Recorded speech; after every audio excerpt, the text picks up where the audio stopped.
जसं स्मरण करून दिलं गेलं होतं कि बहुत गई थोड़ी रही नारायण बच्चेत, काल चुरैया चुग रही है निशिदिन आयु खेत। नरसिंह जयंतीच्या निमित्तानं जी आपल्याला जपाची तपाची अनुष्ठानाची सेवेची दानाची पुण्याची सत्संगाची संधी मिळाली होती,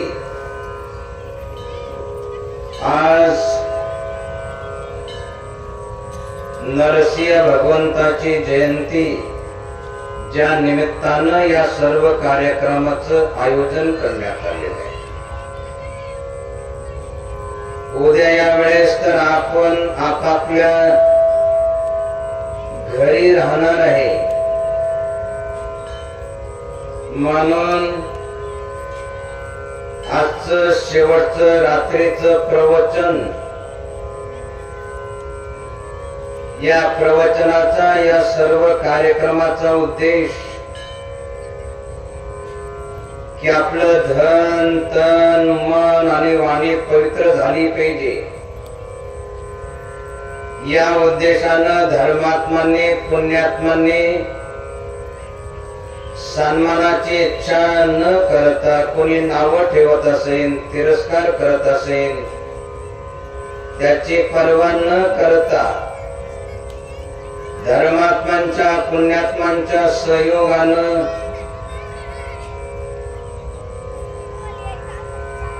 नरसिंह जयंतीच्या निमित्तानं आपल्या धनाला तनाला मनाला वाणीला पवित्र करण्यासाठी या सर्व कार्यक्रमाचं आयोजन करण्यात आलं होतं। नेहमी स्मरण करून दिल्या गेलं की दानानं धन पवित्र होतं, सेवेनं तन पवित्र होतं, भगवंताच्या चिंतनानं स्मरणातलं मन पवित्र होतं आणि भगवंताचं नाम असेल, श्लोक असेल, दोहा असेल, अभंग असेल तर त्याच्या उच्चारणानं आपली वाणी पवित्र होते। म्हणून आपल्या धनाला तनाला मनाला पवित्र वाणीला देखील पवित्र करण्यासाठी प्रत्येकानं परत एकदा दीर्घ श्वास घ्यायचाय, त्याच्यानंतर ओंकाराचं उच्चारण करायचंय, त्याच्यानंतर श्लोकाचं नामाचं अभंगाचं उच्चारण करायचंय की जेणेकरून आपली वाणी देखील पवित्र होऊन जाईल। म्हणून प्रत्येकानं परत एकदा दीर्घ श्वास घ्यायचाय आणि ओंकाराचं उच्चारण करायचंय।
सहितं नमामि।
तीरथ नहाए एक फल,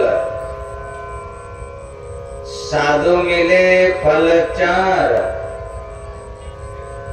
सदगुरु मिले अनंत फल, कहत कबीर विचार। सत्संग प्रवचन सुरू होण्याच्या पूर्वी म्हणजे अभंगाचं उच्चारण करण्याच्या पूर्वी ज्यांना सर्व जाती धर्माचे लोक मानत होते, मानतात आणि मानत राहतील, अशा कबीर महाराजांनी विचार करून एक विचार सांगितला जो प्रत्येकानं लक्षपूर्वक ऐकायचा आहे आणि मृत्यूच्या शेवटच्या क्षणापर्यंत लक्षात ठेवायचं आहे। कबीर महाराजांचा विचार ऐकण्याच्या पूर्वी कबीर महाराजांचं थोडक्यामध्ये जीवन चरित्र समजून घ्यायचंय। कबीर महाराज काशी क्षेत्रामध्ये राहत होते। काशी हे महान तीर्थ क्षेत्र आहे। जगी धन्यवारा नसी पुण्य राशी, ते माझी जाता गती पूर्वजांशी। प्रत्येक धर्मात्मांची पुण्यात्मांची इच्छा असते, साधू संतांची इच्छा असते की आपण काशी क्षेत्रामध्ये राहावं। महान तीर्थ क्षेत्र आहे काशी। त्या काशी क्षेत्रामध्ये कबीर महाराज राहत होते। अनेक साधू संत त्या काशीमध्ये जातात।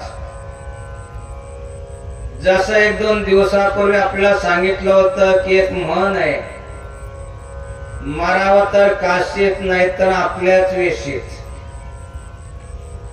अशा प्रकारे अनेक धर्मात्मा पुण्यात्मा काशीमध्ये मरण्यासाठी काश्य मरण मुक्ती, काशीमध्ये ज्याचा मृत्यू होतो तो मुक्त होतो म्हणून त्या काशी क्षेत्रामध्ये जातात, राहतात। म्हणजे त्या ठिकाणी अनेक साधू संत राहतात, त्यांचं सानिध्य कबीर महाराजांना लाभलं होतं। त्या काळामध्ये महान सद्गुरु रामानंद स्वामींचा अनुग्रह त्यांना प्राप्त झाला होता।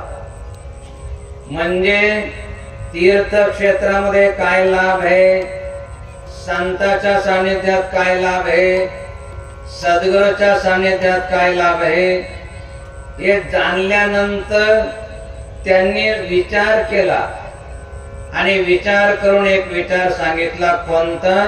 तीर्थ नहाये एक फल, साधू मिले फल चार, सद्गुरु मिले अनंत फल, कहत कबीर विचार।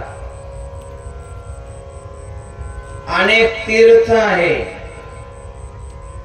चारी दिशेला 4 धाम आहे, 12 ज्योतिर्लिंग आहे, 7 मोक्षापुरे आहे, दंडकारण्यासारखे अनेक अरण्य आहे, पंपा सरोवर, मानस सरोवर, नारायण सरोवरासारखे काही सरोवर आहे. या सर्व तीर्थ क्षेत्राची यात्रा करणं सोपं नाही. धन तर लागतच, परंतु चांगलं तन देखील लागतं.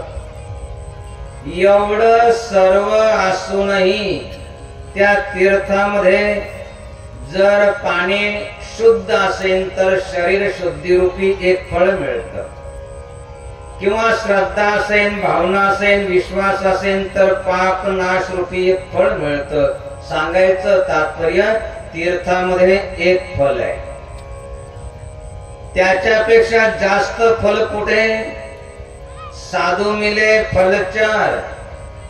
संताच्या सानिध्यात धर्म, अर्थ, काम आणि मोक्ष 4 प्रकारचे फल मिळतात. आणि संतापेक्षा जास्त फळ कुठे असेल तर सद्गुरु मिले अनंत फल कहत कबीर विचार. सद्गुरूच्या सानिध्यात अनंत फलाची प्राप्ती होते. म्हणून तीर्थ क्षेत्रामध्ये जाण्यापेक्षा संताच्या सानिध्यात गेलं पाहिजे, आणि संतापेक्षा जास्त फळ जिथं आहे सद्गुरूच्या सानिध्यात तिथं गेलं पाहिजे. याचा अर्थ कबीर महाराज तीर्थाची निंदा करतात असं नाही.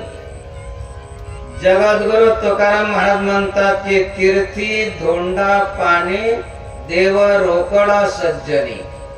कोणत्या तीर्थामध्ये जा, पाण्याचं तीर्थ आणि दगडाचा देव. याचा अर्थ तीर्थ क्षेत्रामध्ये भगवंत नसतात असं नाही. जसं या ठिकाणी पावन पवित्र जे काणेश्वराचं मंदिर आहे, या ठिकाणी नरसिंह भगवंताचं मंदिर आहे, या ठिकाणी भगवंत राहत नाही असं नाही. जसं आपल्याला नेहमी सांगितलं जातं की जसं मूर्तीच्या शरीराच्या आधारानं जीवात्मा राहतो, तसं मूर्तीच्या आधारानं परमात्मा राहतो. परंतु त्या परमात्म्याला पाहायचं असेल तर संताविना प्राप्ती नाही. किंवा विश्वे विश्वंभर पाहि ज्ञान दृष्टी. ज्ञानाच्या दृष्टीनं मूर्तीच्या आधारानं जो परमात्मा राहतो त्यांना पाहता येतं. आणि ते ज्ञान प्राप्त करायचं असेल तर सद्गुरु विन ज्ञान काही सर्वता होणार नाही. म्हणून सद्गुरूच्या संताच्या सानिध्यात गेलं पाहिजे. परंतु संताच्या सानिध्यात जायचं असेल, सद्गुरूच्या सानिध्यात जायचं असेल तर एवढं सोपं नाही. देवांचे देव महादेव म्हणतात की गिरिजा संत समागम समलाभन कछुआन बिनो हरि कृपान होई सो गावई वेद पुराण. हे गिरिजे, वेद पुराण असं सांगतं की जर ईश्वराची कृपा नसेल तर संत सद्गुरु मिळणार नाही, भेटणार नाही. भेटले तर त्यांची ओळख होणार नाही. ओळख झाली तर तिथं श्रद्धा बसणार नाही. आणि श्रद्धा बसलीच तर मृत्यूच्या शेवटच्या क्षणापर्यंत टिकणार नाही. म्हणून संत सद्गुरु भेटले पाहिजे, त्यांची ओळखही झाली पाहिजे, तिथं श्रद्धाही बसली पाहिजे. आणि मृत्यूच्या शेवटच्या क्षणापर्यंत टिकून आत्मा परमात्म्याचा लाभ व्हावा असं वाटत असेल तर त्याच्यासाठी ईश्वराची कृपा झाली पाहिजे. आणि ईश्वराची कृपा व्हावी असं वाटत असेल तर रात्रंदिवस भगवंताचं चिंतन स्मरण केलं पाहिजे. या ठिकाणी जे जपाला तपाला अनुष्ठानाला बसले ते रात्रंदिवस भगवंताचं चिंतन स्मरण करत आहेत. आपण या ठिकाणी आले आहात तर काय करा की थोडस भगवंताचं चिंतन करा, स्मरण करा, भजन करा.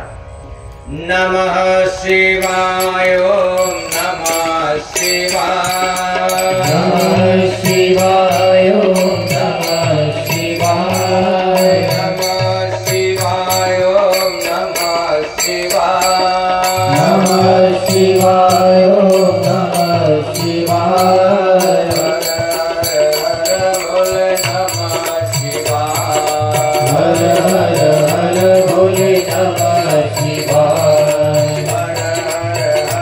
भोले नमः शिवाय हर हर भोले नमः शिवाय जनार्दनाय ओम जनार्दनाय जनार्दनाय ओम जनार्दनाय कामेश्वराय शिव कामेश्वराय कामेश्वराय शिव कामेश्वराय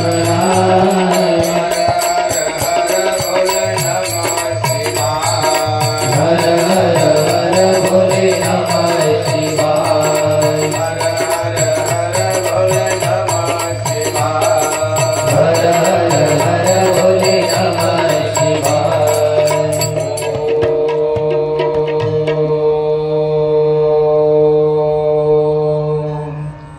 नमः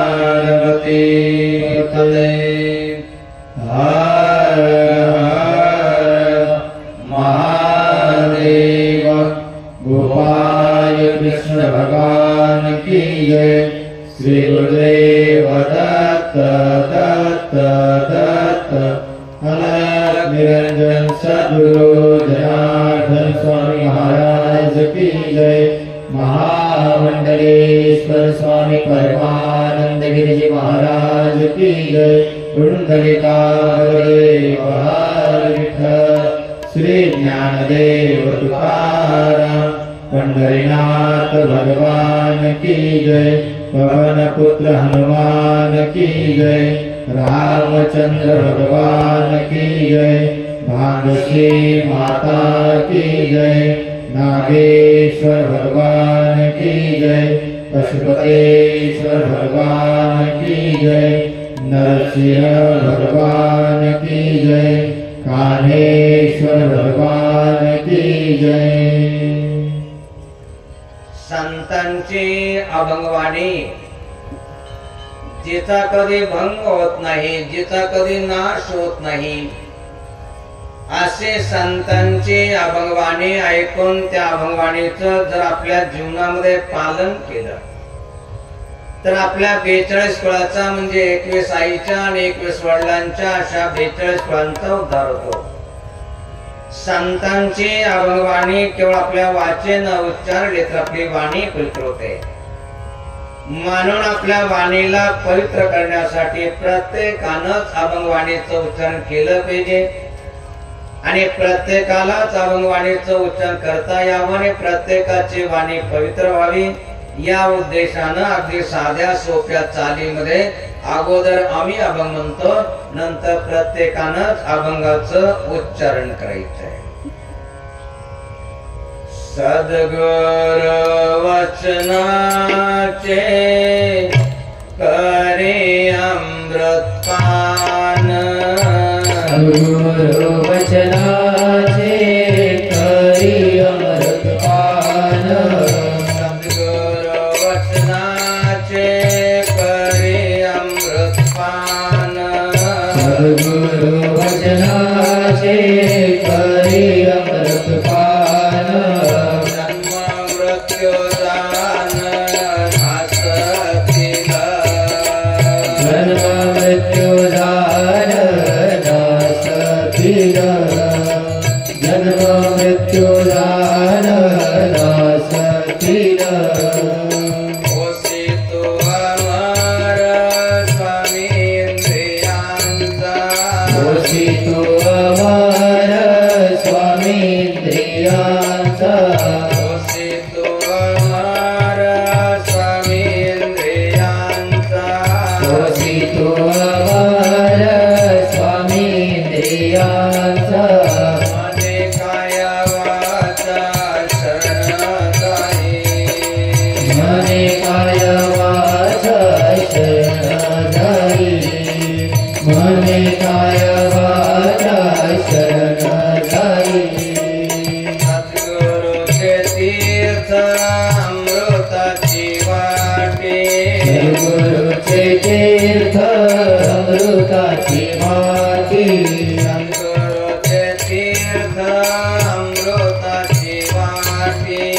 सद्गुरुचे तीर्थ अमृताची वाटे सद्गुरुचे तीर्थ अमृताची वाटी नित्य सेवे त्रुटी नको आलो नित्य सेवे त्रुटी नको आणू नित्य सेवे त्रुटी नको आणू ऐनी मने जीवी होशील संतुष्ट ऐनी मने जीवे होशील संतुष्ट ऐनी मने जीवी होशील संतुष्ट ऐनी मने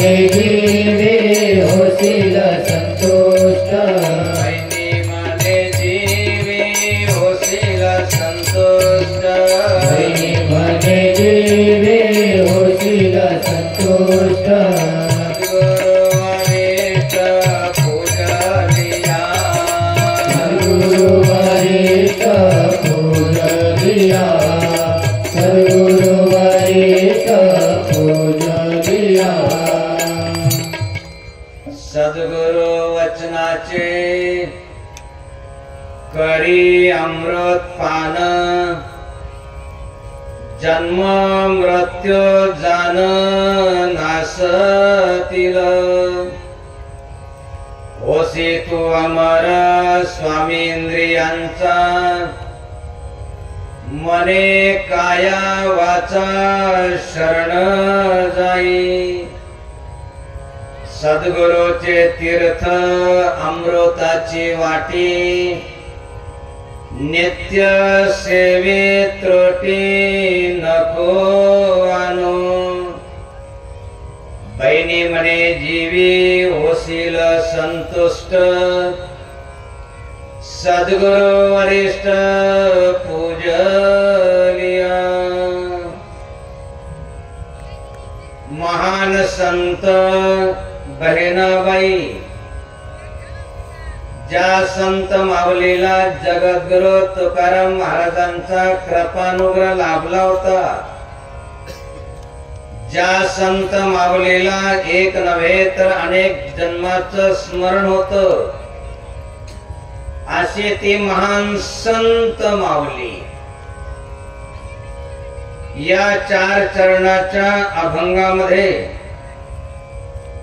सद्गुरूच्या सानिध्यात काय काय लाभ आहे आपल्या अनुभवानं स्वानुभवानं सांगण्याचा प्रयास करते आम्ही देखील आमच्या अनुभवानं आमच्या स्वानुभवानं सद्गुरूच्या सानिध्यात काय काय लाभ आहे हे सांगण्याचा प्रयास करतोच आपण देखील काय करा सद्गुरूच्या सानिध्यात काय काय लाभ आहे हे जाणून घेण्याचा प्रयास करा त्या माऊलीनं प्रयास केला आम्ही प्रयास करतोय आपण प्रयास करा असं म्हणण्याचं कारण सद्गुरूच्या सानिध्यात जो लाभ आहे तो वाणीनं वाचन वर्णन करणं कठीण आहे वर्णन केला तरी समजून सांगणं कठीण आहे आणि समजून सांगितलं तर केवळ शब्दानं समजून घेणं कठीण आहे म्हणून सद्गुरूच्या सानिध्यात काय काय लाभ आहे तर तेच जाणतात की जे त्यांना सद्गुरू मिळाले असेल त्यांची वाणी ऐकली असेल आणि त्या वाणीचं आपल्या जीवनामध्ये पालन केलं असेल त्यांना खऱ्या अर्थानं सद्गुरूच्या सानिध्यात काय काय लाभ आहे हे कळू शकतं असं असलं तरी थोडा बहुत का होईना आपल्याला सद्गुरूच्या सानिध्यात काय लाभ हे कळावं आणि आपण सद्गुरूच्या सानिध्यात जावं आणि त्यांच्या सानिध्यात जे लाभ आहे ते प्राप्त करून घ्यावे या दृष्टीनं हा प्रयास चालू आहे त्या माऊलीचा अभंग उच्चारण करण्याच्या पूर्वी जसं विचार करून कबीर महाराजांनी जो विचार सांगितला कोणता तीर्थ नहाई एक फल साधु मिले फल चार सद्गुरु मिले अनंत फल कहत कबीर विचार। सद्गुरूच्या सानिध्यात अनंत फलाची प्राप्ती होते। त्या अनंत फलापैकी काही फल ती माऊली सांगण्याचा प्रयास करते, आपण समजून घेण्याचा प्रयास करा।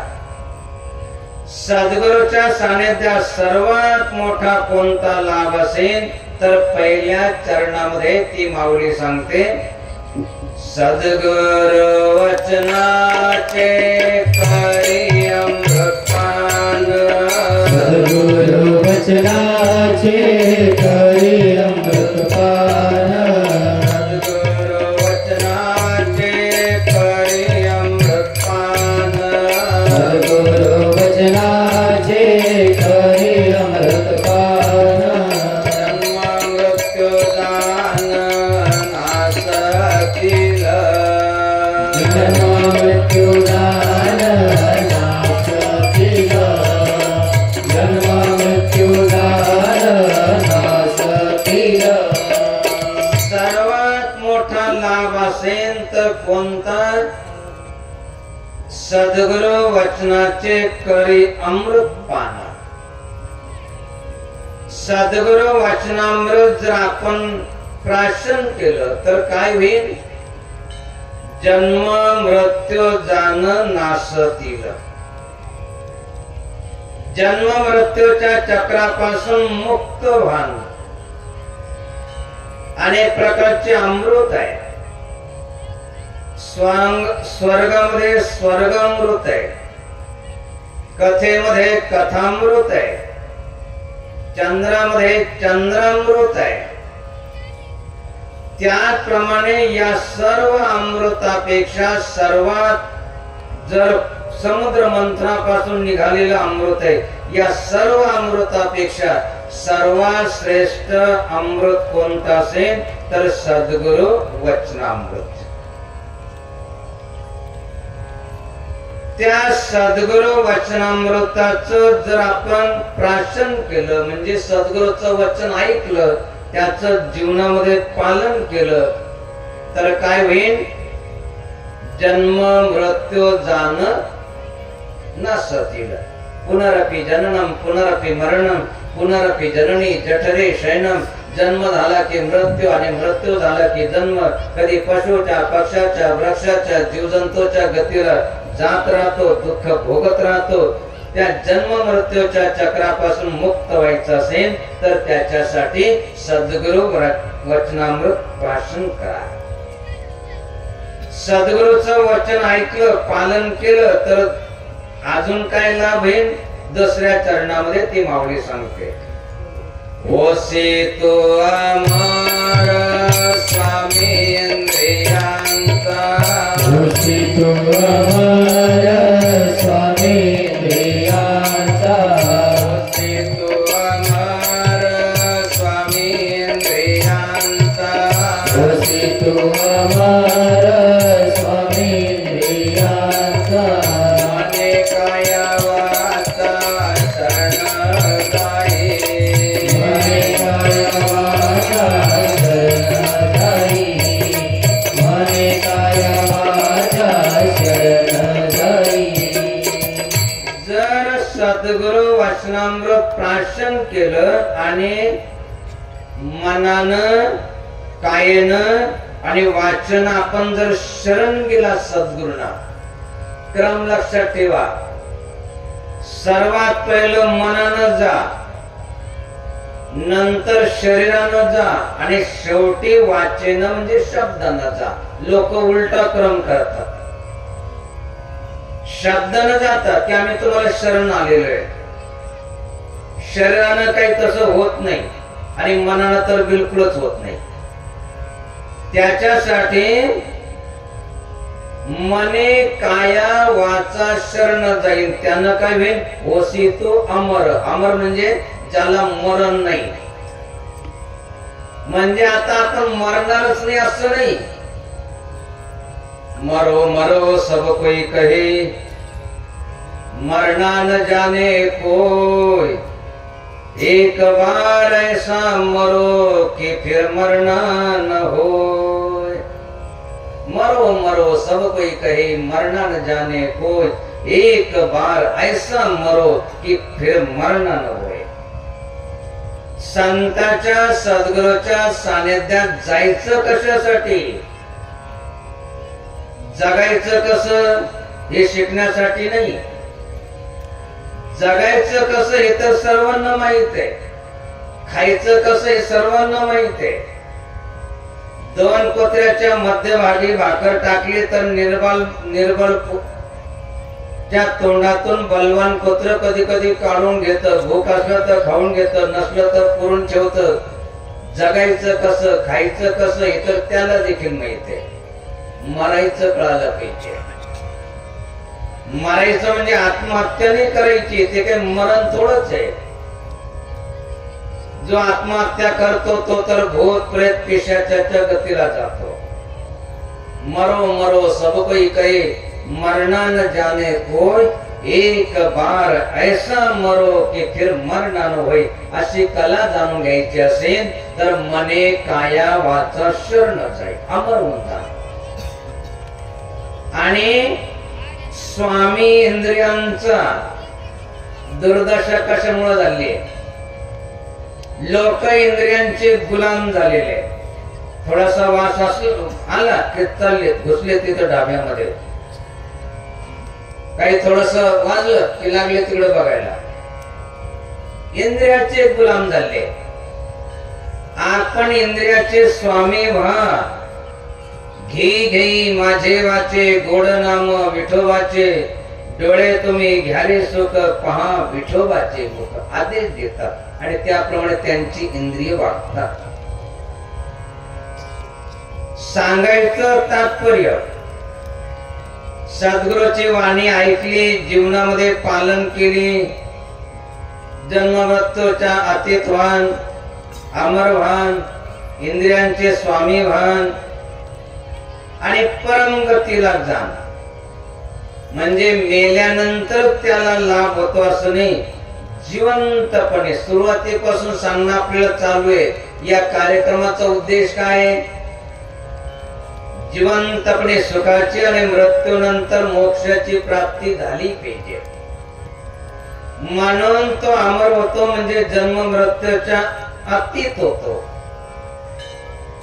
मरो मरो सब कोई कहे, मरना न जाने कोई, एक बार ऐसा मरो कि फिर मरना न होय। परत त्याला जन्म मृत्यूच्या चक्रामध्ये त्याला भ्रमण करावं लागत नाही। म्हणजे मेल्यानंतर लाभ होतो असं नाही, जिवंतपणे त्याला लाभ होतो। कोणता, शेवटच्या चरणामध्ये ती माऊली सांगते, बहिणी माने जीवी होशीला संतोष, बहिणी माने जीवी होशीला संतोष, बहिणी माने जीवी होशीला संतोष, बहिणी माने जीवी होशीला संतोष, सद्गुरु वरिष्ठ पूजा दिया, सद्गुरु वरिष्ठ पूजलिया, सद्गुरु वरिष्ठ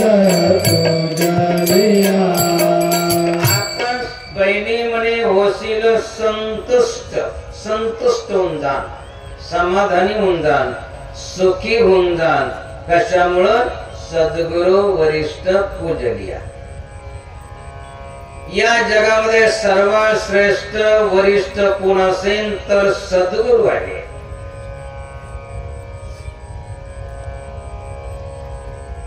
धर्मात्मा पुण्यात्मा तर काय, ब्रह्म भगवंत।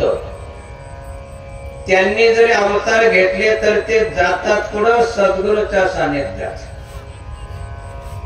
ब्रह्मच नाही, परब्रह्म। त्यांनी जरी अवतार घेतला तरी देखील ते पुढे जातात सद्गुरूच्या सानिध्यात। परब्रह्म राम वसिष्ठा शरण, परब्रह्म राम वसिष्ठा शरण,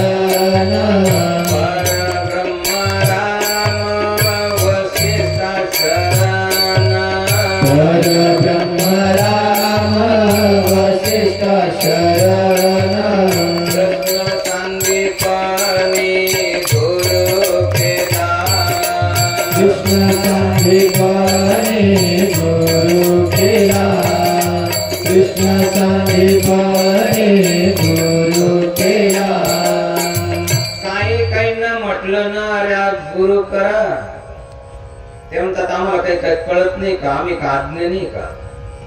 कशाला गुरु करायचा? आम्हाला काही समजत नाही का? भगवान रामाला, भगवान श्रीकृष्णाला काय काही कळत नव्हतं. परब्रह्म राम वशिष्ठा शरण. भगवान राम वशिष्ठाच्या सानिध्यात गुरुकुलामध्ये गेले. भगवान श्रीकृष्ण सांदीपनीच्या आश्रमामध्ये गेले आणि असं ज्ञान प्राप्त झालं. आतापर्यंत कितीतरी लोकांनी राज्य केलं, परंतु लोक इच्छा करतात की राम राज्य आलं पाहिजे. काय इच्छा करतात? राज्य कसं करायचं हे त्यांनी वशिष्ठ मुनींच्या सानिध्यात जाऊन ते प्राप्त केलं होतं. कृष्ण सांदीपनी गुरु केला.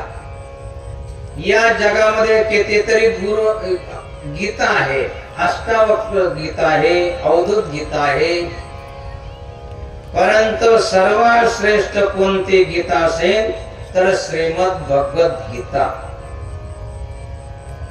जी भगवान श्रीकृष्णाच्या मुखातून निघाली आणि ते ज्ञान त्यांना सांदीपनीच्या आश्रमामध्ये प्राप्त झालं होतं.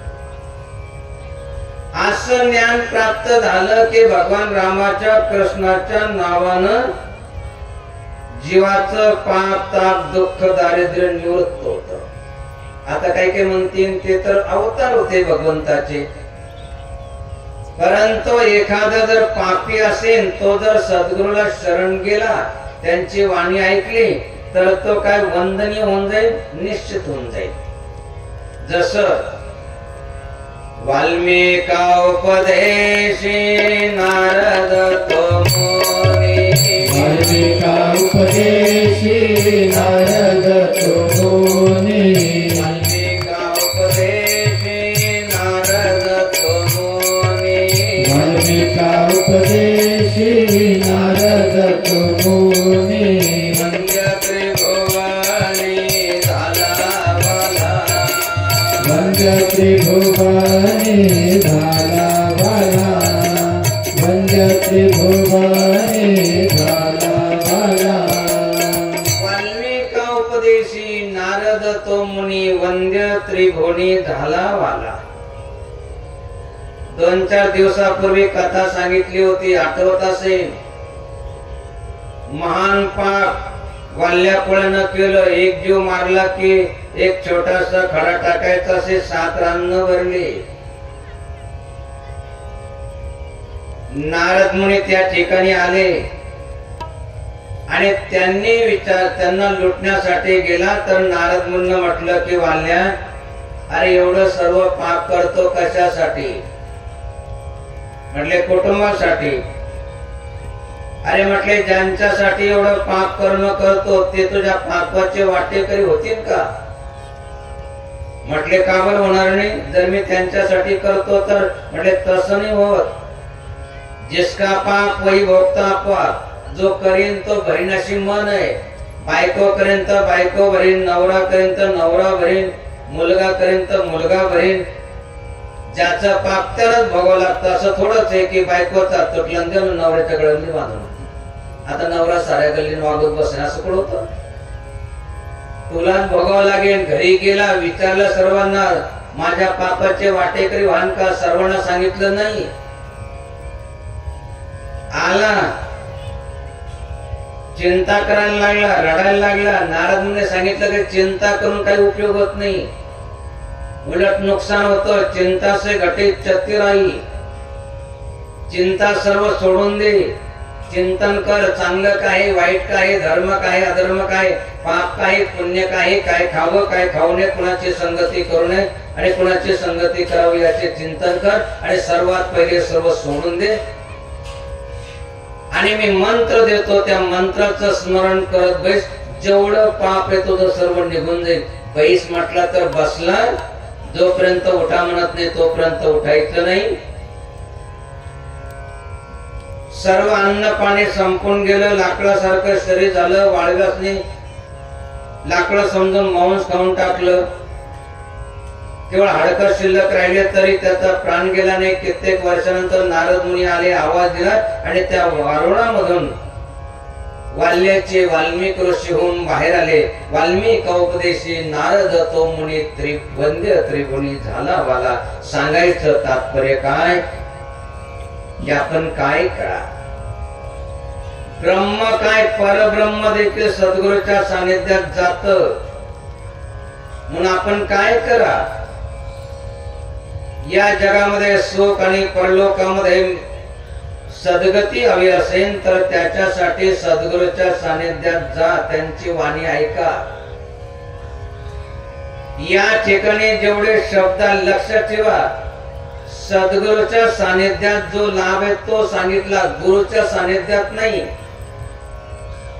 या ठिकाणी कबीर महाराजांनी सांगितलं की सद्गुरु मिले अनंत फल. गुरु शब्द नाही वापरला, सद्गुरु मिले अनंत फल.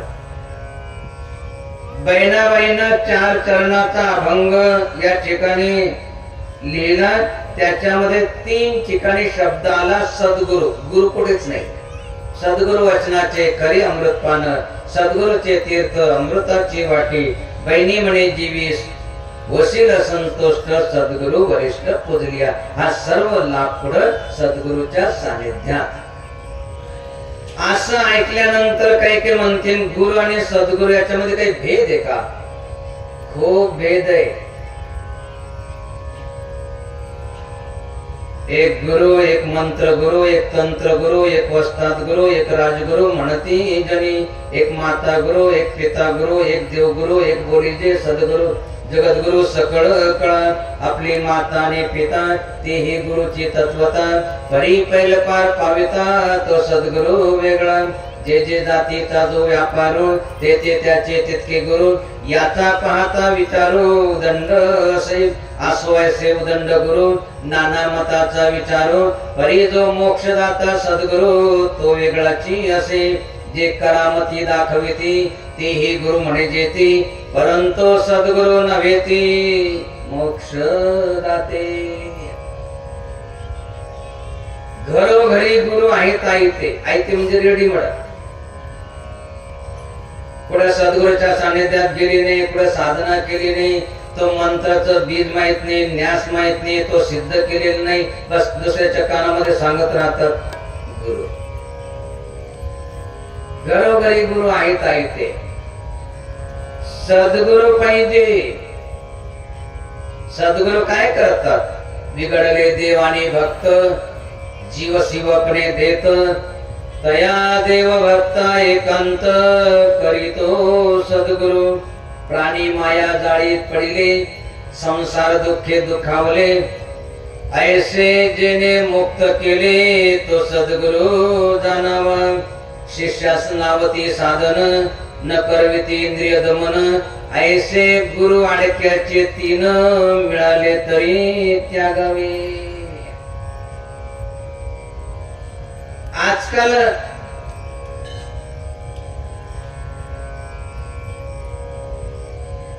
असे काही गुरु परंपरा किंवा पंथ निर्माण होत आहेत. ते म्हणतात आमच्या पंथामध्ये कसल्याच प्रकारचं बंधन नाही. काही खान काही प्या, काही बंधन नाही. फक्त आम्हाला दक्षिणा द्या बस. शिष्यासन लावती साधन न करविती इंद्रिय दमन. ऐसे गुरु अडक्याचे 3 मिळाले तरी त्यागावे. फुकट मिळाले तरी घ्यायची नाही. असे मंत्र तंत्र उपदेशी ते घरोघरी गुरु आहेत. ते जो शिष्याशी मिळवी सद्वस्तू ते त्या ते सद्गुरु, त्या ते श्रीकृष्ण माने. मग सद्गुरूचे लक्षण काय?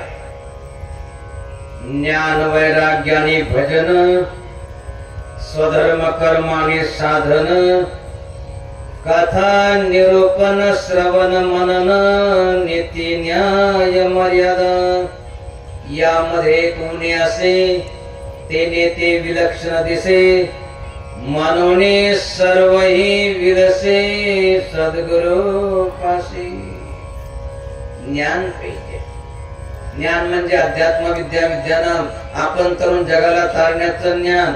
वैराग्य पाहिजे, भजन पाहिजे. भजन म्हणजे जसं म्हणतात भजन ते ओंगळवाने नरका जाणे चुकेना. ओंगळवाने म्हणजे ताल माहित नाही, सूर माहित नाही असं नाही. जसं आपल्याला म्हणता येईल तसं आपण म्हणा. भगवंताला सर्व आवडतं. जसं लहानसं बालक काकर काकर म्हणतं, आई समजून घेते की त्याला भाकर लागते, त्याची भाषा समजून घेते. तसं आपण जसा ताल सूर असेल तसं आपण म्हणा. भजन ते ओंगळवाने नरका सुखे जाणे. याचा अर्थ काय? सर्वभूत प्रेमयुक्ती तया नाम भजन भक्ती बोली जी उद्धवा. सर्वामध्ये परमात्मा पाहणं.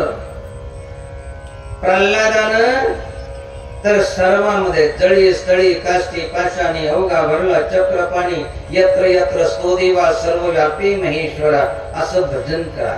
स्वधर्म स्वस्वधर्माने रत सिद्धी लवंती मानवा. साधना केली पाहिजे, साध्य प्राप्त करून घेतलं पाहिजे. या जगामध्ये साध्य काय होत असेल तर केवळ परमात्मा होतो. परमात्म्याच्या व्यतिरिक्त इतर काही साध्य होतच नाही, मिळत नाही. भ्रांती होते, हे मिळालं ते मिळालं. एक मृत्यूचा झटका आला की कळालं की काहीच मिळालं नाही. आपलं कोणी नाही, आपली कोणाची नाही. गाथा निरूपण श्रवण मनन नीती न्याय मर्यादा. गाथा श्रवण केली पाहिजे, दुसऱ्याला सांगितली पाहिजे, श्रवण केली पाहिजे, मनन केलं पाहिजे. नीतीनं न्यायानं मर्यादेनं वागलं पाहिजे. कितीतरी मर्यादा आहे सद्गुरूसाठी. आपण आसक्त होऊ नये, केल्या विना सांगू नये, बहुसाल मागू नये. शिष्य वर्गाशी नेणपण सोडू नये, महंतपण धरू नये. द्रव्यासाठी हिंडू नये, कीर्तन करीत. लग्न मुहूर्ती जाऊ नये, पोटासाठी गाऊ नये. मोले कीर्तन करू नये कोठे तरी. किती मर्यादा घालून दिलेले. लग्नावरती जाऊ नये. आजकाल तर काही काही ठिकाणी जवळजवळ लग्नाचा धंदा चालू झालेला आश्रमामध्ये. लग्न मुहूर्ती जाऊ नये, पोटासाठी गाऊ नये. मोले कीर्तन करू नये कोठे तरी. जेथे कीर्तन करावे तेथे अन्न न सेवावे. मग कीर्तन प्रवचन कशासाठी करायचं? बुडते हे जन देखविना डोळा म्हणून कनवळा येतो आम्हा. ऐशी कनवळ्याची जाती करे लाभाविनी प्रीती. कसल्या प्रकारचा वैयक्तिक लाभ नाहीये. त्याच्यासाठी गुरु कसे करायचे लक्षात ठेवा. एक भजन आपण ऐकलं असेल, ज्यानं गुरु नाही केला त्याचा जन्म वाया गेला, असं बरेच भजन म्हणतात. परंतु ज्यानं गुरु नाही केला त्याचा फक्त जन्म वाया गेला. आणि काही काही गुरु करून नरकाला जातात, 84 ला जातात गुरु करून. मग आता काही म्हणते ना आम्ही गुरु करायचं नाही का? करायचा, पण कसा करायचा? गुरु कीजिए जाने के पानी पीजिए छानी. बिना बिचारे गुरु करे परे 84 खानी. गुरु कीजिए जाने के, जाणून त्यांच्यामध्ये लक्षण आहे किंवा नाही एवढे आता जेवढे सांगितले. गुरु कीजिए जाने के पाणी पीजिए छानी. कोणतंही पाणी प्यायचं नाही. पाणी माहित ना, काय करणं दुसरं पाणी माहिती ते मिनरल बॉटलचं नाही. पहिल्या धारेचं, दुसऱ्या धारेचं, सरकार मान्य बाटलीमधून मिळणार, बिना सरकार मान्य बाटलीमधून मिळणार. पाणीच तर आहे, गंगेचं पाणीच तर आहे, पण पाण्यामध्ये किती अंतर आहे. माता गंगेचं पाणी पिल्यानंतर मन पवित्र होतो, तो भजन करतो. ते पाणी जो पितो ना, प्रत्यक्ष पाहे पाविरा, जो सावध घे मदिरा, तो होणे ठाके माजिरा तैचे क्षणी. आज पिल्यानंतर महिन्यानंतर त्याला मात चढतो असं नाही, आणि मात चढल्यानंतर त्याला आई बहीण पत्नी मुलगी याच्यामधला भेद कळत नाही. त्याच्यासाठी कोणतं पाणी प्यायचं? गुरु कीजिए जाने के पानी पीजिए छाने, बिना बिचारे गुरु करे परे 84 खाने. मग गुरु कसे करायचे? सद्गुरु ऐसा कीजिए, लोभ मोह भ्रम नहीं, दरिया से न्यारा रहे, दिसे दरिया माही.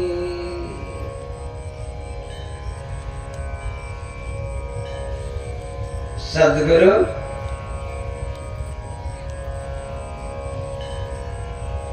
करा, सद्गुरु वचनाचे अमृत पान करा.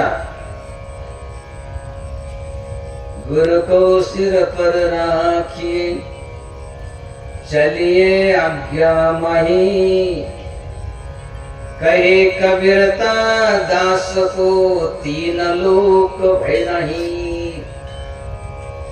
सद्गुरूंना काय सांगितलं, काय शिकवण दिली, काय आचरण केलं त्यांनी ते बघा. गुरु को सिर पर राखिए, म्हणजे गुरुला डोक्यावर घेऊन चाला असं नाही. गुरुना जो बोध केलेला आहे तो आपल्या ध्यानामध्ये ठेवा, बुद्धीनं त्याचा विवेक विचार करा. गुरु को सिर पर राखिए, चली आज्ञा माही. कहे कबीरता दास को, तीन लोक भय नाही. गुरु आज्ञा माने नहीं, चले अटपटी चाल. लोक वेद दोनों गए, आए शिर पर कान. काय करा? गुरु करा. सर्वांना विनंती आहे, गुरु केल्याशिवाय राहू नका, गुरुची भक्ती सोडू नका.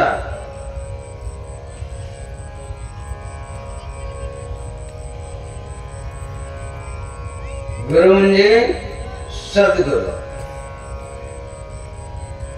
सर्वांना हात जोडून विनंती आहे, आपण जीवनामध्ये प्रत्येकानं गुरु केला पाहिजे, गुरुची भक्ती केली पाहिजे.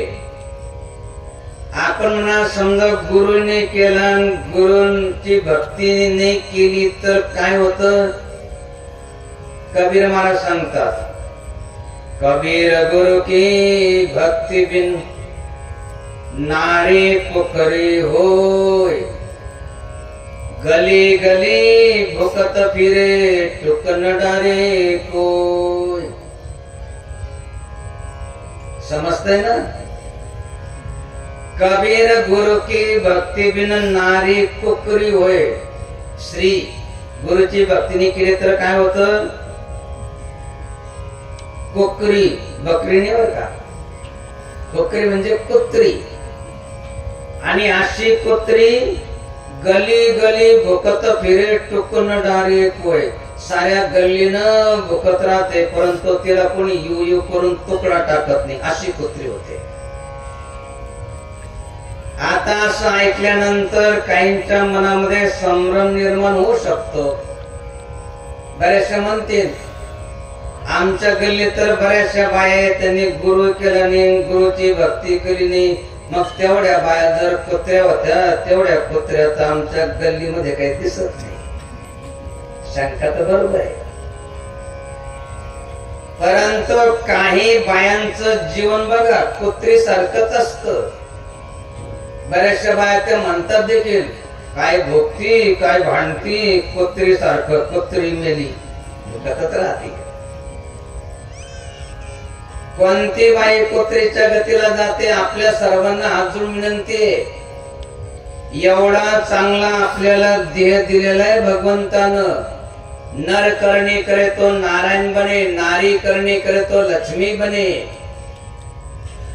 आपल्याला देवी होण्याचा अधिकार भगवंतानं दिलेला आहे. देवी देवतांना जर अवतार घ्यायचा असला तर कुठे घेतात? मातेच्या गर्भामध्ये. भगवंत संत वाट पाहतात की अशी एखादी माता मिळाली पाहिजे की जिच्या गर्भामध्ये आम्हाला जन्म घेण्याचं सौभाग्य प्राप्त होईल. आपण देवी व्हा, पुत्री होऊ नका. पुत्री कोण होत? जी बाई आपला पतिव्रता धर्म सांभाळत नाही. पतिव्रताचा धर्म आहे की आपण सकाळीच उठलं पाहिजे, स्वतः स्नान केलं पाहिजे, पती परमात्मा समजून त्यांच्या स्नानाची व्यवस्था करून दिली पाहिजे, लहान लहान मुलांना स्नान घातलं पाहिजे, मोठ्यांना स्नान करायला सांगितलं पाहिजे. हे आईनं सांगितलं पाहिजे, कारण आई आपली प्रथम गुरु आहे. आपलं घर सोडलं, आई वडील सोडले, आपले आई सासू सासरे आई वडील प्रमाणे त्यांची सेवा करायची. अशा प्रकारे मर्यादा आहे. परंतु बऱ्याचशा बाया सकाळी उठत नाही, स्नान करत नाही, पतीची स्नानाची व्यवस्था करून देत नाही, मुलांना स्नान घालत नाही. आपला घर भलं आणि आपला संसार भलं, भगवंताचं चिंतन स्मरण करत स्वयंपाक बनवत नाही. बनवला तर तो नैवेद्य होतो, प्रसाद होतो. तिथं देवी देवता भिक्षाम देही माता म्हणून हात पसरतात. परंतु तसं जर नाही केलं तर इकडे तिकडे भटकत फिरतात. सासूशी भांडतात, सासऱ्याशी भांडतात, शेजाऱ्याशी भांडतात आणि त्या बाय म्हणतात काय भांडती, काय भक्ती, कुत्री सारखं कुत्री मेली बघतच राहते. अशी बाई कुत्रीच्या गतीला जाते. आपण कुत्री होऊ नका, आपण देवी व्हा. त्याच्यासाठी गुरु करा, गुरुची भक्ती करा. जी दुर्दशा स्त्रियांची ती पुरुषांची. लक्षपूर्वक ऐका. कबीर गुरु की भक्ती बिन राजा रासब होय. माटीला दे कुंभार के घासन डारे कोय. कबीर गुरु की भक्ती बिन राजा रासब होय. रास म्हणजे गाढव. राजा जरी असला तर राजाला काही कमतरता आहे का? परंतु गुरुची भक्ती नसेल तर रासब होय म्हणजे गाढव होतो. आणि करतो काय? माटीला दे कुंभार की घासन डारे कोय. बघा कुंभार काय करतो? त्या गाढवासाठी काही घासाचा मळा लावतो असं नाही. काम असलं आणतो धरून, काम झालं देतो हाकलून. एवढं भारवन करत पण त्याच्यामधलं त्याला काही मिळत नाही. काही काही बघा अगदी गाढवासारखंच जीवन असतं. लोक म्हणतात देखील येळणवख गाढव बसलं बोकच. ज्ञानी को ज्ञानी मिले तो दो दो बाता और गधे को गधा मिला तो दो दो लाता. गाढवासारखं जीवन नाही तर काय. काही काही गावामध्ये बघा किती चांगलं वातावरण आहे. साम दाम दंड करून सर्वांना चांगल्या मार्गाला लावतात. आपलं गाव आदर्श गाव झालं पाहिजे, तंटामुक्त गाव झालं पाहिजे, भांडणमुक्त गाव झालं पाहिजे, निर्व्यसनी गाव झालं पाहिजे, स्वच्छ गाव झालं पाहिजे. याच्यासाठी प्रयास करतात. परंतु काही काही ठिकाणी काय नाही. माता माताचा गलबला आणि कोणी माने न कुणाला. सांगायचं तात्पर्य आपण गुरु करा, गुरुची भक्ती करा. आपण जर चतुर असाल, ज्ञानी असाल, विवेकी असाल, विचारी असाल तर काय करा? सुन लो चतुर सुजान निगुरे नहीं रहना. सुन लो चतुर सुजान निगुरे नहीं रहना. सुन लो चतुर सुजान निगुरे नहीं रहना. सुन लो चतुर सुजान निगुरे नहीं रहना. चतुर असान सुजान करा, निगुर राहू नका, गुरु करा. कारण जो निगुर असतो, निगुरे का नहीं कहीं ठिकाना, निगुरे का नहीं कहीं ठिकाना, निगुरे का नहीं कहीं ठिकाना, निगुरे का नहीं कहीं ठिकाना. चौरासी में आना जाना, चौरासी में आना जाना, चौरासी में आना जाना, चौरासी में आना जाना. बड़े नरक की खान, निगुरे नहीं रहना, निगुरे नहीं रहना, निगुरे नहीं रहना. निगुरे नहीं रहना. निगुरे नहीं रहना, निगुरे का नहीं कहीं ठिकाना, 84 में आना जाना, पड़े नरक की खान. निगुरा काय करतो? निगुरा होता ही अकंदा, निगुरा होता है अकंदा, निगुरा होता ही अकंदा, निगुरा होता है अकंदा. भोग करे संसार का धंधा, रूप करे संसार का धंधा, और करता अभिमान, निगुरे नहीं रहना, निगुरे नहीं रहना, निगुरे नहीं रहना. निगुरे नहीं रहना. निगुर राहू नका, निगुरा होता हिय कांदा. त्याला आपलं हित कळत नाही. हित कशामध्ये? हित ते करावे, देवाचे चिंतन करून या मन शुद्ध व्हावे. त्याला आपलं हित कळत नाही. करतो काय? खूप करे संसार का धंदा, और करता अभिमान. अभिमाने रावण गेला, तीच गत झाली कोण साधिकाला. आपल्यामध्ये अभिमान असता कामा नये. प्रत्येकाच्या मनामध्ये स्वाभिमान मात्र जरूर असला पाहिजे. आपल्या आई वडिलांचा स्वाभिमान असला पाहिजे, आपल्या जाती धर्माचा स्वाभिमान पाहिजे, आपल्या गावाचा स्वाभिमान पाहिजे, आपल्या देशाचा प्रत्येकाला स्वाभिमान पाहिजे. अभिमान चांगला नाही, स्वाभिमान तारतो. म्हणून सुनलो चतुर सुजान, निगुरे नाही रहिना.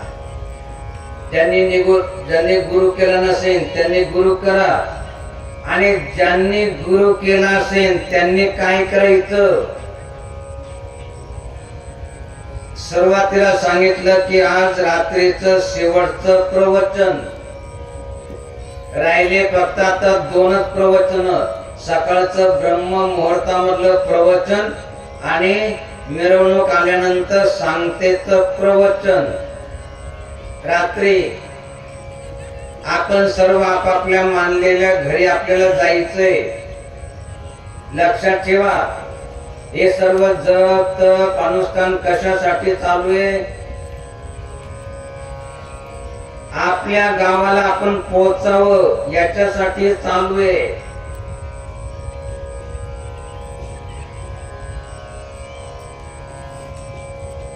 आणि आपल्या गावाला जर जायचं असेल तर त्याच्यासाठी काय करा?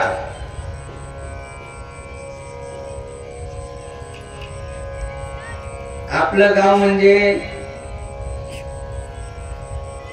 ज्याला आपलं गाव मानतो ना, ते आपलं गाव नाही, आपलं घर नाही. आपलं घर कोणतं? ज्या घरामधून आपल्याला कोणी बाहेर काढत नाही, समजायचं की ते आपलं घर आहे. आणि ज्या घरातून आपल्याला बाहेर काढतात ते दुसऱ्याचं घर आहे. जसं आज लागल्यास करून बघा, दुसऱ्याच्याच घरामध्ये घुसा. खरंच घुसन बर का, मार खान. घुसू देत नाही रात्री कोणी आपल्या घरामध्ये.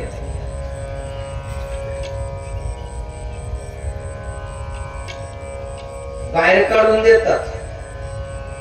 ज्या घराला आपलं मानतोय ना ते आपलं घर नाही, आपलं गाव नाही. आणि जर असत तर सोडवणे गणगोत सारे शेवटी गावाचे बाहेर नेऊन जाळून टाकलं नसतं. आपलं घर नाही, आपलं गाव नाही. म्हणून काय करतात लोक, एक दिवस तिरीवर ते बांधतात, चांगलं सुटून आला नाही पाहिजे घरी परत, चांगलं बांधतात आवळून आणि नेतात आणि टाकतात जाळून. तरी थोडं पाहत राहतात, त्याची टवकी फुटली गणी आणि मग घरी येतात, म्हणजे गेला आता. हे नेहमी चालतच राहत आणि चालतच राहणार आहे जोपर्यंत आपण आपल्या गावाला पोहोचत नाही, आपल्या घरी पोहोचत नाही. एक बघा, यात्रेला जा, प्रवासाला जा, पंचतारांकित हॉटेलमध्ये राहा, किती सुख सुविधा असतात. बरीचशी यात्रा करतात, त्यांची व्यवस्था ठेवतात सर्व काही राहण्याची वगैरे, परंतु ओढ कुठली लागते, घराची. आणि घरी आलो की झोपडी का असेना त्याला असं वाटतं बस पोहोचलो आपल्या घरी, आरामशीर झोपतो, कारण ते आपलं गाव आहे, आपलं घर आहे. तसं आपल्याला जे समाधान मिळत नाही, कारण आपण दुसऱ्याच्याच घरामध्ये दुसऱ्याच्याच गावामध्ये राहतोय. हे अनुष्ठान, हे जप, हे तप, हे सत्संग, प्रवचन कशासाठी, आपण आपल्या गावी पोहोचलं पाहिजे. कसं आहे आपलं गाव, ज्यांनी बघितलं ते सांगतात, संतो सो निज देश हमारा. समाधीच्या द्वारे ज्यांनी बघितलं, संतो सो निज देश हमारा, जहां जाय फिर लौट न आवे, भवसागर की धारा, संतो सो निज देश हमारा. सूर्य चंद्रता प्रकाशित नाही, नहीं नभ मंडल तारा, उदय नास्त दिवस नहीं रजनी, बिन ज्योति उजियारा, संतो सो निज देश हमारा. जहां जाय फिर लौट न आवे, भवसागर की धारा. असे चंद्र सूर्यता प्रकाशित नाही, नाही नभ मंडल तारा, उदयन असत, तिथं दिवस उगवत नाही, मावळत नाही, आणि बिन ज्योती उजारा, कसल्या प्रकारची ज्योत नाही. चंद्र सूर्य ज्याच्या प्रकाशानं प्रकाशमान होतात असं ते गाव, ते आपलं गाव आहे, संतांचं गाव आहे.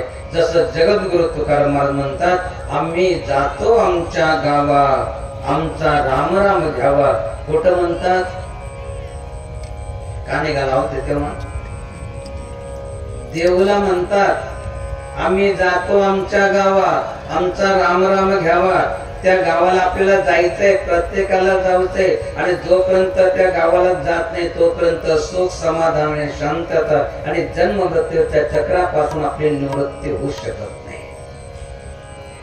आपण म्हणाल त्या गावाला कसं जायचं, त्याच्यासाठीच तर हा मंत्र दिलेला आहे, हे नाम दिलेलं आहे. सद्गुरु के प्रेमी मंजिल से न घबराना, दिन रात नाम ही स्मरण करते जाना. हे तर माळीवर जप करायचे होते, विशेष करून अनुष्ठानार्थींनी.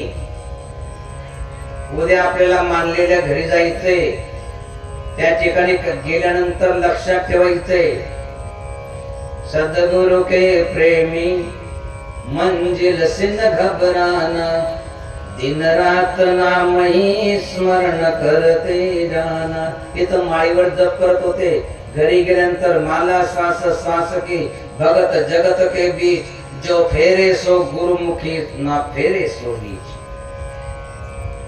मंत्र मोठा असेल तर अर्धा घेताना अर्धा सोडताना, मंत्र लहान असेल तर श्वास घेताना एक आणि श्वास घेताना दोन, म्हणजे श्वास घेऊन सोडला की तोपर्यंत दोन मंत्राचा जप होऊन जातो. घरी गेल्यानंतर लक्षात ठेवा, या ठिकाणी आठवलं असेल, बघितलं असेल, सकाळी आणि प्रत्येक ठिकाणी मी बघतो बराचसा उशीर होतो. कधी कधी ऊन पडलेलं असतं. इथं मंडप नव्हता, जिथं अगोदर अनुष्ठान झालं तिथे मंडप नव्हता. उन्हामध्ये बसायचे, कधी कधी उशीर व्हायचा, तरी जोपर्यंत उठा म्हणत नाही आणि विशेष करून अनुष्ठानार्थी दर्शन करून मध्ये जात नाही तोपर्यंत माता माऊल्या बसून राहायच्या आणि मनोमन एक प्रणाम करायचा की किती भाग्य. काही काही लहान लहान मुलं बसलेले, काही तरुण बसलेले, काही वृद्ध बसलेले, कसल्या प्रकारची चिंता नाही, उपवास करतायत. काही काय म्हणतील त्याच्यामध्ये काय उपयोग, त्याच्यामध्ये काय नवल आहे. बघा काय काय 15 दिवसाला एकदा एकादशी येते.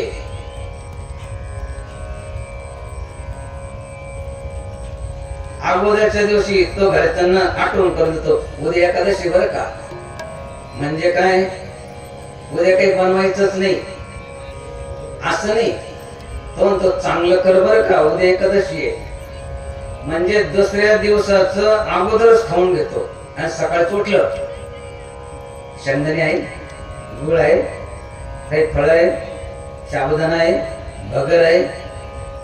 म्हणजे जेवढं नेहमी खातो त्याच्या दुप्पट खातो. तरी संध्याकाळी म्हणतो उपवास नाही धरावं लागत, लय भूक लागते. तरी त्याला सांगावं लागतं, लागल्यास येता जाता चल पण एकादशी कर असं सांगावं लागतं. आणि बघा 7 दिवस झाले अगदी शांत बसले, दुःखाची छटाने त्यांच्या चेहऱ्यावरती. मनोमन प्रणाम करायच्या माता माऊल्या की भाग्य आमचं की अनुष्ठान करतायत, जप करतायत. आजचा दिवस सोडला तर आतापर्यंतचे दिवस आठवत असेल. असं वाटत होतं की गडगड वाजायला लागलं की येतो का काय, होऊन जातो का काय. काय काय तर घरातूनच निघत नव्हते. परंतु त्या परमात्म्याची कृपा, भगवंताची कृपा, नरसिंह भगवंताची कृपा, अगदी निर्विघ्नपणे सर्व होत राहिलं.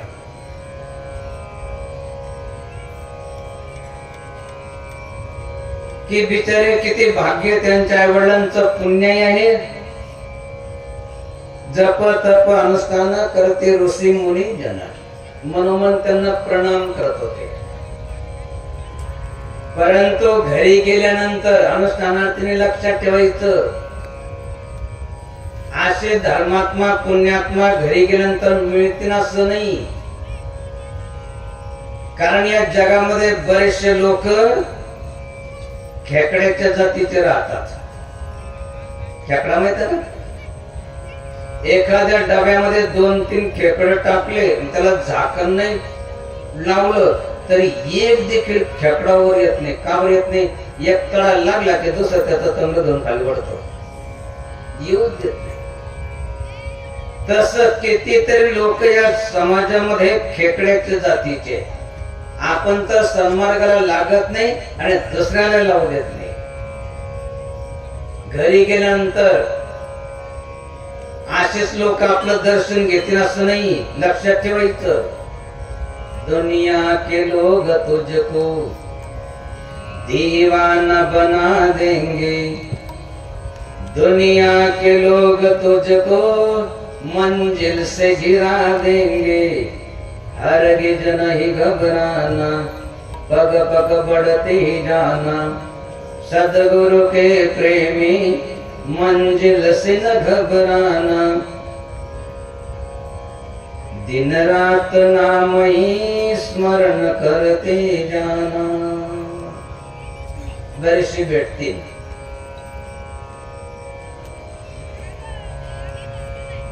आणि भेटतात. त्यांना माहित असतं की अनुष्ठानला गेला होता, परंतु बघितल्यानंतर असं वाकडं तिकडं तोंड करून विचारतील कुठे गेला होता, जस काही जेलमध्येच गेला होता तसं. असं तिरस्कार वाढणं विचार कुठे गेला होता. आपल्याला मौन आहे, शांत झालेले ते हळू सांगतात अनुष्ठानला. काय सांगितलं गुरुनं?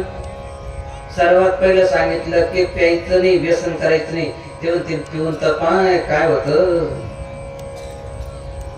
दुनिया के लोग तुझको दीवाना बना देंगे, दुनिया के लोग तुझको मंजिल से गिरा देंगे. हरगिज नहीं घबराना, पग पग बढ़ते जाना, सदगुरु के प्रेमी मंजिल से न घबराना. यह तेरा तकदीर था, तुझे पूरे सदगुरु मिले.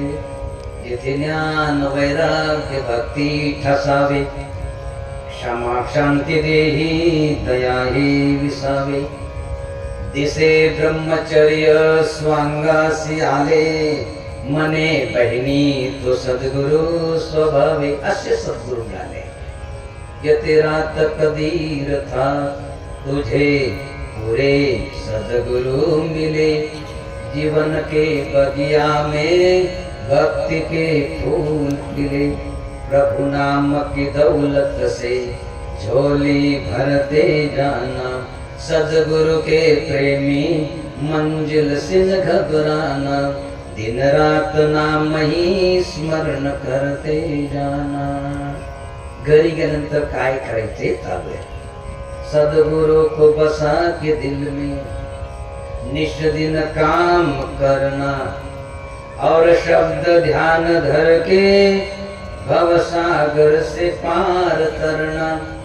जो जो बढ़ते जाना, त्यो त्यो झुकते जाना.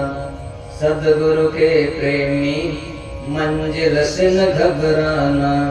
दिन रात नाम ही स्मरण करते जाना. घरी गेल्यानंतर काय करायचंय? सुख में न डूब जाना, चरणों में ध्यान देना. दुख आए समझ लेना, यह है इम्तिहान देना. सुख दुख में संग रहना, हरगिज नहीं घबराना. सद्गुरु के प्रेमी मंजिल से न घबराना. दिन रात नाम ही स्मरण करते जाना. घरी गेल्यानंतर सुख में न डूब जाना. दुख आए सुख में न डूब जाना, चरणों में ध्यान देना. दुख आए समझ लेना, यह है इम्तिहान देना. सुख दुख में सम रहना. जसे या अनुष्ठानामध्ये पावसाळ्याचं वातावरण बघितलं, हिवाळ्याचं बघितलं, उन्हाळ्याचं बघितलं. या 7 दिवसामध्ये घरी गेल्यानंतर काय करायचंय? सुख दुख में सम रहना, हरगिज नहीं घबराना. एका जणानं अनुष्ठान केलं, घरी गेला. घरी गेल्यानंतर त्यानं आपली गाडी बैल घेतली आणि बाजाराला गेला. बाजारावरून त्यानं मिठाच्या गोण्या घेतल्या गाडी भरून आणि आपल्या घराकडे निघाला घरी पोहोचण्यासाठी. तेवढ्यामध्ये एवढं वादळ वारं सुरू झालं, विजांचा कडकडाट सुरू झाला. विजा चमकायला लागल्या, ढगांचा गडगडाट व्हायला लागला, पाऊस सुरू झाला. त्या पावसानं मीठ भिजलं, सर्व पाणी होऊन गेलं. तरी तो चालत राहिला. चालता चालता अशी वीज कडाडली की बैल भडकले, गाडीला सोडून पळून गेले, गाडी मोडून पडली. तरी तो सद्गुरूचा शिष्य त्या ढगाकडे पाहून, त्या कडाडणाऱ्या विजाकडे बघून काय म्हणतो माहितीये? मी काही मीठ नाही की विरघळून जाईन, मी काही गाडी नाही की मोडून जाईन, मी काही बैल नाही की पळून जाईन. मी तर सद्गुरूचा शिष्य आहे. तुम्ही जेवढ्या जेवढ्या कडाडाल, जेवढा जेवढा प्रकाश पडेल, त्या प्रकाशामध्ये मी माझा मार्ग शोधेन आणि माझ्या घरी पोहोचून जाईल. जीवनामध्ये किती संकट येऊ द्या, ज्यांना खरोखर सद्गुरु वचनामृत प्राशन केलं असेल, त्याला जिथं पोहोचायचंय, आपल्या गावाला संतो स्वदेश हमारा, तिथं पोहोचल्याशिवाय राहत नाही. शेवटची सर्वांना एक विनंती, प्रभु रूठे गुरु राखे, गुरु रूठे छोड़ नहीं, गुरु सेवक का रिश्ता रिश्ता और कोई नहीं, इस रिश्ते को दासा दुखता करते जाना, सद्गुरु के प्रेमी मंजिल से न घबराना, दिन रात नाम ही स्मरण करते जाना. प्रभु रूठे, देवांचे देव महादेव आपल्यावरती रुष्ट होऊ द्या, काही चिंता करायची नाही. जर सद्गुरु आपल्यावरती प्रसन्न असेल तर काहीच होणार नाही. देवांचे देव महादेव रुष्ट होऊ द्या, परंतु सद्गुरु प्रसन्न राहू द्या. देवांचे देव महादेव देखील आपलं वाईट करू शकणार नाही. आणि जर सद्गुरु रुष्ट झाले तर देवांचे देव महादेव देखील आपल्याला वाचवू शकत नाही. त्याच्यासाठी सद्गुरु रुष्ट होता कामा नये. सद्गुरु रुष्ट केव्हा होतात?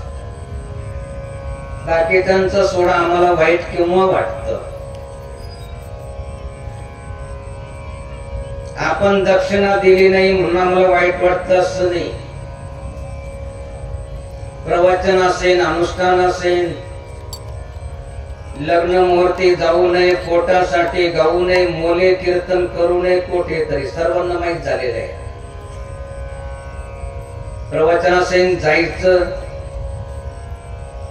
देगा उसका भला, न देगा उसका भला, काही चिंता करायची नाही. एक धर्म कार्य, आपल्या सनातन धर्माचं कार्य म्हणून करत राहायचं. पहिल्यापासून नियम आहे आणि त्याच्यामुळे असं कधी झालं नाही की आज जाण्यासाठी डिझेलला पैसे नाही म्हणून रोजाला जावं लागेल, असं नाही झालं कधी, पुढे होणार नाही. फक्त एक नवीनच गाव होतं, त्यांनी म्हटलं की बाबाजी आम्हाला तारीख पाहिजे. म्हटलं ठीक आहे, कोणती तारीख पाहिजे? खाली आहे, येऊन जाऊ. म्हणजे पण सुपारीचं, मला आम्ही सुपारी खातच नाही, सुपारी खातच नाही, सुपारीच काही कामच नाही.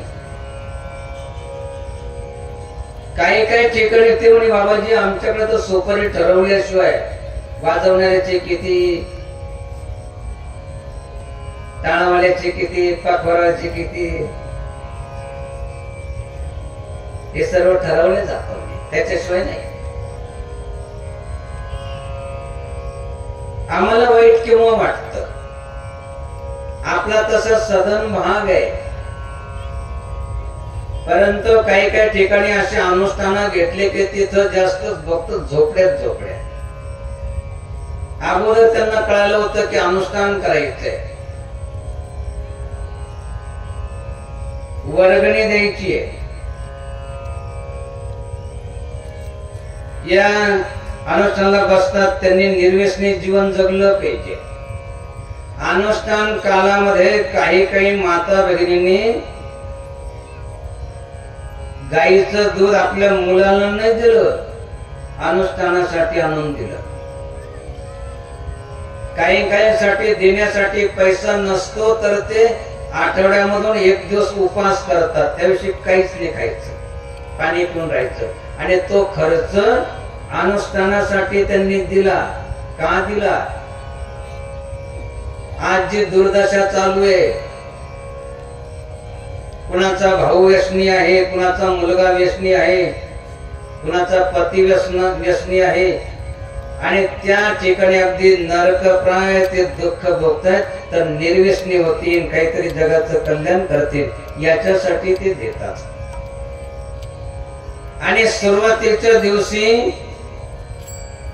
अनुष्ठानाचा संकल्प करण्याच्या पूर्वी समजून सांगितलं जातं, एकदा नाही, दोनदा नाही, 3 वेळेस कसल्या प्रकारचं व्यसन करायचं नाही, समजून सांगितलं जातं. आणि तरी एखादं, सर्व नाही बरं का, सर्व जर निघाले असते ना, कोणी एवढ्या संख्येनं खर्च केला नसता. 1000 रुपये देतायत, एवढा केला नसता. एखादं असं निघतं. आणि ते म्हणत, एक मित्र होता, त्यानं थोडासा आग्रह केला आणि मी पिलं, आणि तेव्हापासून सारं उलटच व्हायला लागलं. आता तुम्ही क्षमा करा. क्षमा करा म्हणजे काय करा ते आम्हालाही अजून कळालं नाही. म्हणजे काय करा नेमकं? आम्ही क्षमा कोण करणार आहे? भगवंताच्या साक्षीनं, यज्ञनारायण साक्षीनं, जनता जनतेच्या साक्षीनं, ब्राह्मण देवताच्या साक्षीनं संकल्प केला की जोपर्यंत मी जिवंत आहो त्यापर्यंत व्यसन करणार नाही. आणि असं जेव्हा येतं तर त्यावेळेस कधी कधी तर असं होतं, शेवटी मुखातून शब्द देखील निघत नाही. तरी परंतु उडते हे जन देखविना डोळा, म्हणून कनवळा येतो आम्हा. त्याच्यासाठी हे सर्व केलं जातं. या ठिकाणी आज रात्रीचं शेवटचं प्रवचन, या ठिकाणी जो कार्यक्रम दिला तो नरसिंह भगवंताच्या जयंतीच्या निमित्तानं.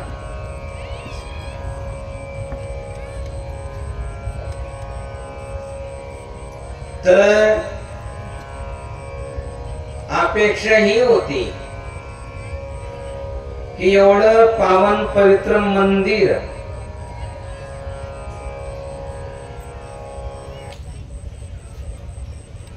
आपल्या या भूमीमध्ये आहे. दररोज नरसिंह भगवंताची आरती झाली पाहिजे. सकाळच्या संध्याकाळच्या ब्रह्म मुहूर्तामध्ये